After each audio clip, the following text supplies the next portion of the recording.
a young man that goes by the name, his name is Stephen Darrington. So I want to say something first, and this is what I should have said before I even introduce his name. Y'all know what a lead is? Yes. Who said yes? Okay.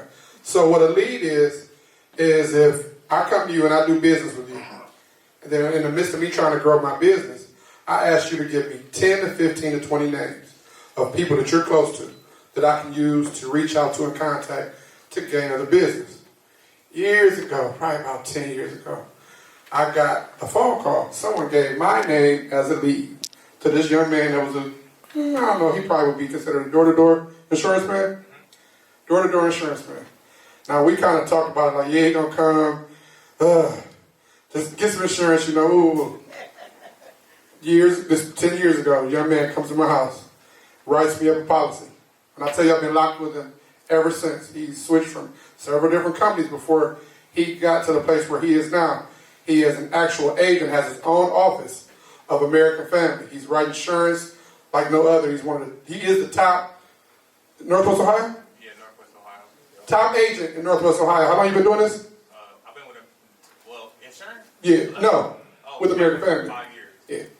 Very short period of time to reach the level of success that he's reached. When I tell you these are my super friends, nothing average about these people. Right. So without further ado, let me bring my nephew up here.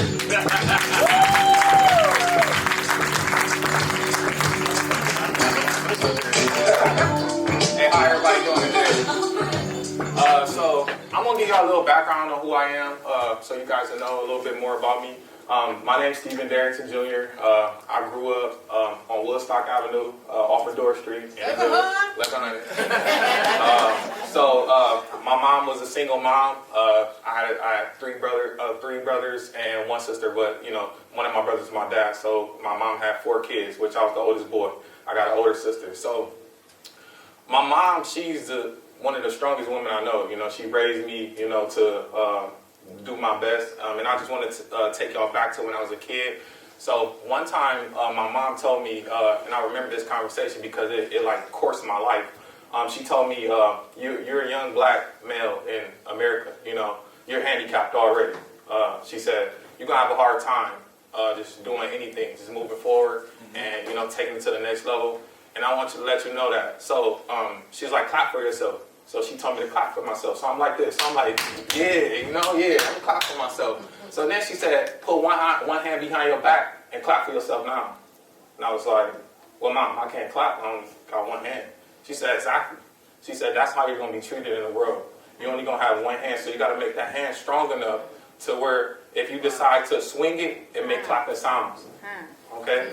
So I was like, all right, So I always took that self with me, and she said, anything you do in life, you got to make sure that you take it an extra step. You take it an extra mile. You can't just do the basic. You can't just be average. It's not okay because you got little brothers that's looking up to you, and whatever you do, they're going to follow behind you. So I took this in my journey in life. So that that took y'all back to my childhood. So growing up, I graduated from Libby High School. I went to college. I wanted to leave Toledo so bad. I was like, man, I got to get out of here. Growing up where I grew up, I was like, everybody always trained our kids, our youth, to move out of here when they get older. It's like, when you get older, you got to get out of here. That's the only way. You got to move. So I'm like, okay, so I got to leave. So when I was 18 years old, I left. When I left, my little brothers just went, to the world, because I was their lead. I mean, they always followed my lead. They just kind of just started, doing whatever, So when I came back, I went to college. I played football for Ashland University. Then I transferred to University of Findlay. I was playing wide receiver for them. I was really good at football. I went to Libby, BCSN. I was top 10 in the city at the time. I was doing really good. So I got a scholarship. I had good grades, straight A student. So I went to college. After I left college, I ended up coming back home. So I came back home because I wanted to play for UT. So I talked to the coach. I came back to play for UT. I got on the team, and in practice, I actually popped my hamstring in half. So he was like, hey, we can't use you. You can't do nothing for us at this point. I asked my mom, I said, Mom, well, can I move back in with you? She said, son, you're grown. you know.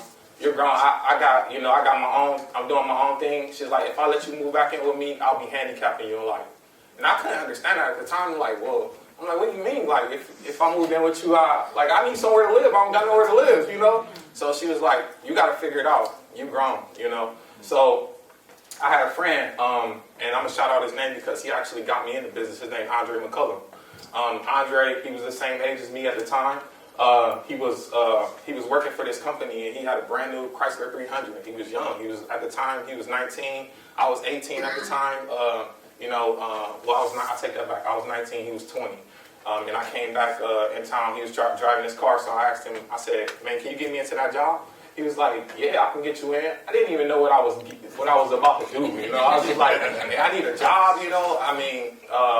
I was like, I just need a job. Can you get me in? He was like, yeah. So I went to the interview. I found out that I actually will become an insurance man.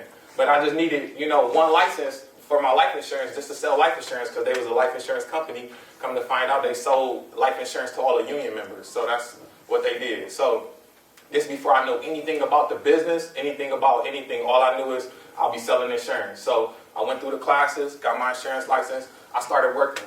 Me and Andre, we literally like started taking over like the city. Like we started growing a team and we started getting really strong. But we was both at the bottom of the chart. So with insurance, you have to like work your way up to like, you know, get to the top level contracts. But the problem with me and Andre is we was stuck on the bottom levels. Like we couldn't move past, you know, we was just coming in. So it wasn't nowhere for us to go. So I was like, listen, bro, you know, if we grow, we gonna grow, we gotta go our own separate ways. And we didn't want to because we was building something great, you know, but I ended up leaving. So I had this company, Lincoln Heritage. They offered me, they said, hey, you killing it, you know, we gonna pay you double what you pay right now, but we want you to move to Indianapolis, you know, at the time. I'm like, all right, so I get to leave again, get to leave Toledo, right? I'm like, all right, no problem, let's go. So I went to Indianapolis, and I was coming back to Toledo to write business here and there. I built it up. I built Lincoln Heritage up. I had 90 agents under me at the time. I was 23 years old, so I had 90 people that worked for me, and I was 23. And I'm like, I was on the millionaire level. I had plenty of money put up. I had a skyscraper view out there, everything. So when they let me build this up to 90 agents, they was like, hey, we want you to be responsible for Indiana. Everything you did in Ohio, we gonna cancel that. We gonna take everything you did in Ohio, and we want you solely responsible for the state of Indiana. And I'm like, wait, bro, you know how many years it took me to build up Ohio, and you gonna just take everything overnight and let me be responsible for Indiana? They was like, yeah, that's our plan for you. If you're not okay with it, I mean, that's what we doing. So I'm like, all right. So the next day I called him. I'm like, listen, man, if you take my Ohio team, I'm done. I'm leaving. He was like, dude, you on your pace to be a millionaire. I said, bro, I'm 23 years old right now, you know. So at the time, I felt like, you know, if he could do that to me one time, they'll do it again. You know what I'm saying? I'm like, if they pull my agents like that, who's to say I'll grow it back and they won't do it again and say, oh, we want you to run somewhere else, you know, and move to Virginia. And then, you know, we're going to take Indiana from you. So I'm like, no, I'm not doing this. So at the time, I'm not even going to lie, I had probably $50,000 saved up at the time. I was a crazy kid. I was spending all this money. I was making money, but I was spending it. But I had like 50 grand saved up. I quit my job and moved back to Toledo. I bought a house off the south end for $15,000. So now at this point, I'll spend money moving back. I had like 30 grand left. I'm like, dang, I'm broke. I'm like, I'm starting over. You know, I'm like, I got to figure something out. But God told me to don't let nobody take advantage of me.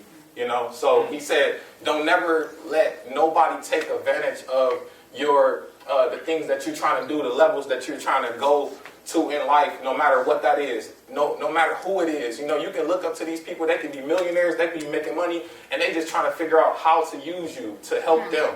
You know, so you want to make sure that you know you're not getting caught up in the fancy cars and what they doing, and just make sure they're doing right by you at the end of the day. So, make a long story short, at this point, my resume was immaculate. You know, I was 23. I mean, I went to 2 different companies, been successful at both companies. I could literally go to any company in the world. So I knew about contracts at this point. Like, I'm like, I gotta make sure I get the top contract. I actually interviewed, I had the company, the owner of Senior Life Insurance Company. His name is Ron Powell. He owned it. He like owns the company. Like, he flew me, put me on a private plane, flew me out to Georgia. He's like, we want you to come work here, you know. When I left this company and I was still in Indianapolis at the time. I'm like, all right, that's great, you know. I'm like, all right, that's great. He's like, we see potential in you. We're gonna give you the top contract that we have to offer. You can have the top contract. I'm like, okay, I'm like, yeah, that sounds good. He's like, so my whole team from Lincoln Heritage said, wherever you go, we coming with you. So they start trickling off of there, you know, and they hate me at this point. They're like, this young kid, why is all these people following this young kid? Like, he 23 years old and he taking all our people. So I end up flying these. I flew like 5 people out with me to meet the owner of the company of Senior Life, and he sat me down at this long board table. He said, "You the future of our company." I said, "Thank you. I appreciate that." You know, I mean, I'm young. You know, I'm like, dang, that's a compliment. You know, for sure. So, I signed my contract. I go back to Indianapolis. I start working for this company in Indiana. We start killing it. You know, we growing. My grandmother gets sick here in Toledo. This company is not in the state of Ohio, so I can't move back with this company. So I was like, listen, I got to go back home, Mr. Powell. I got to go back to Toledo. He said, dude, you're going to leave this to go back to Toledo? I said, listen, I did this so many times. Like, at this point, I'm 24. You know, another year went by, I did that again. I'm like, I did this so many times. I can go anywhere, bro, and be successful. It's not the companies that's making me. It's me. Right, you know what right. I'm saying? I'm one of the best people to ever do this because I believe in me from what my mom told me. I'll go the extra mile with anything I do. So if I put my mind to it, I'm going to take it to the next level, no matter what it is. So I end up coming back home to Toledo. I bought that house. And then, so go get back to the $30,000. So I'm like, I got like 30 grand put up. I'm like, okay, I got to figure this out. So I had car insurance with American Family. They had the best rates. I'm like, oh, I gotta go. I know I gotta go somewhere with the best rates because I gotta, you know, have a good product to sell. You know. So I got in contact with American Family. They said, you want to come work here out of all companies? I said, yeah. He said, why? I said, because I got car insurance with y'all. I mean, I know I can sell y'all product, you know? So, you know, I ended up contacting them. They was like, well, you only licensed in life insurance. We got to get you fully licensed. You need every insurance license you can have to work here at this company. So I'm like, okay. So I had to, I'm living in this, basically this abandoned house, you know, that I got to fix up, a fixer-upper. It's paid for, though, you know, because I paid for it, so it's mine. So I'm like, now I'm just getting to the point, like, I got this house paid for, and I got to figure out how to do this. You know, I got to get these classes done, go back to school, and I still don't know what's about to happen. So I got back in school. I blocked out the whole world literally for like 2 weeks. I'm in school, in these classes. I'm not going outside. Nobody's seeing me. They're like, you all right? My mom calling me. She trying to check on me. She like, you cool? Like, you just moved. You lost your, well, she ain't say you lost your job, but she knew what the situation. She like, you just left your job. You just came back to Toledo and you got nothing. Like, she like, what you about to do? I'm like, Mom, I can't talk right now. You know, I'm focused. You're focused. You know, I know what I got to do. I'm about to do it. So I got my insurance license. I called her back. I'm like, I passed my state test. I'm ready to go. She like, okay, but we can't make you an agency owner right now. I said, are you serious? Like, after all of this, like, do you know who you talking to? Like, I went off. Like, I'm about to go to I got offers. I'm going to a different company. But God said, just chill, just relax. You know, I got you. You know what I'm saying? So I'm like, okay. So American Family called me. They said, you got to go work for this other agent because we need you to learn the system. You have to learn our system. You don't know nothing about this company. You don't know our products. We need you to work under a veteran agent so that you can learn. So I went out to Perrysburg. His name is Nathan Young. Nathan Young, right now, he's been here. Well, I probably shouldn't say his name on video, but, well, you know, that's what this is the story, you know. I worked out there. He been here now 15 years. You know, he's a great agent. He used to be a teacher. You know, he was actually one of our you know, elementary teachers at the time I went to Nick the Hill. You know, he was a teacher. So he went out there. He gave me a chance to work under him to learn the system. So I worked under him for about 6 months, and me and him, we was killing it together. We started breaking records, you know, and it got to the point where he was like, man, I don't want you to leave, man, because like we doing so good. But I was like, sir, you know, no disrespect to you, but this wasn't my plan to come work for you. I was made to come work for you so that I can learn how to do this system, you know. My goal is to get my own agency and become bigger than you. No disrespect, you know. So he, at the time, you know, I can't go into, but he got a big agency. He's one of the biggest agencies in Northwest Ohio at the time. So I go downtown. I signed my lease. I took all my savings, went downtown, and I started my office. All right, so now I'm in my office. I'm like, I made it. But guess what? I'm sitting on the floor in here with a laptop. You know, I got a laptop. I'm sitting on the floor with nothing in here. I'm like, dude, and I'm broke. You know, I'm broke. I'm like, I spent all my money. This gotta work. This gotta work. Yeah. I gotta go hard. You know what I'm saying? I'm like, this it. I can't fail, you know? So that was 5 years ago, y'all. Right now, my office is sitting at $2.2 million agency in premium. One of the biggest agencies in Northwest Ohio. Thank you guys, thank you. So we took over, we shut down the Oregon office because we was killing it. They couldn't get no business, so they closed down. They transferred all the policies over to my office. I just got a call last night that the agent that's in Northwood is retiring. So, you know, the agent in Northwood is retiring. They're gonna bring a new agent into that office, but they're splitting the policy. She got a book of business of 3,500 policies. They splitting it in half, and they're giving me half of them. All right, yeah. So right now, my agency, just of last night, we probably just doubled in size. So I probably just went to about $3.8 million in premium. Yes, sir. I'm 31 years old, guys. Do it. I'm 31 years old. The moral of that story is you have to believe in what you're trying to accomplish. You have to believe in yourself. You have to believe in the things that you're doing to get to the level you're trying to go to. No one, when I left and came back to Toledo and I was living in my house and I bought and I didn't have nothing, nobody was calling me. They was all saying, you're stupid. You shouldn't have did that. That was dumb. You're not going to come back from that. You get that chance one time in a life. You become a millionaire and you just gave it up. You retarded. And these are my closest family and friends saying this to me. I'm like, dang, like that's how y'all feel? Like y'all don't got no. But now guess what? Now they all starting to believe in me again. It was like, you did the right thing. You're happy you did that. But it was nobody in my corner at that time when I made that decision to do it. Yes, sir. So that's why it's so important to believe in yourself and the things that you're trying to accomplish, because everybody can't see your vision. That's right. Everybody can't see your dream. You know, people don't know that's what you're destined to do. Whatever it is. Okay, a lot of you guys might be in different industries than me, but it's all the same when it comes to believing in yourself. Right. You know, and what you're trying to do and what you're trying to accomplish, because it's not going to be people in your corner that believe in you from day one. No one believes in you from day one. They're going to say, oh, I believe in you. Pat on the back, you can do it. But most of that is from the love they got from you, from knowing you in the previous time, maybe your parents or close family members, and they don't even know if you can do it. They just basically trying to motivate you to do it. Right.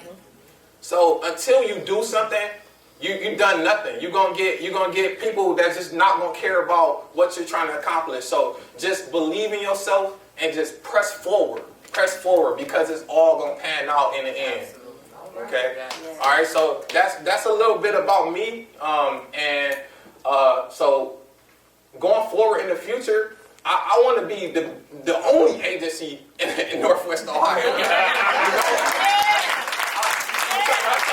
I'm trying to shut them all down, guys. You know, and if I'm like, well, you know, if everybody come to me for American Family, nobody can write business nowhere else. They gotta close. You know, so I'm just trying to close them all down now at this point. You know?